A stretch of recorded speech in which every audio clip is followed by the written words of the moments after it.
పాప ఏముంది? ఏముందట పాప? అవునా? ఇంకేముంది పాప? ఎవరు? ఆర్జా పాప అలా అందా? ఆర్జా పాప ఎలా నవ్వుతుంది? ఆర్జా పాప చిన్ని అభిరామ్ బాబు ఎలా నవ్వుతాడు? అభిరామ్ బాబు ఎలా?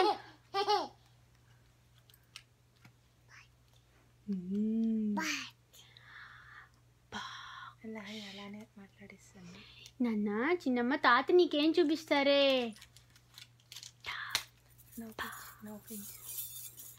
నాన్న చిన్నమ్మ చింతల్లి అలే అలే అలే అలే అలే అలే ఎలా డాన్స్ చేయాలి? అలే అలే అలే అలే అలే అలే అలే అలే చూపించు. పెట్టుకుని డాన్స్ చేద్దామా మనం? పెడదామా? డాన్స్ చేస్తాడేమో చూస్తాను. అలే అలే అలే అలే అలే అలే అలే అలే పెడతాను. మీరు రికార్డ్ చేస్తుండండి.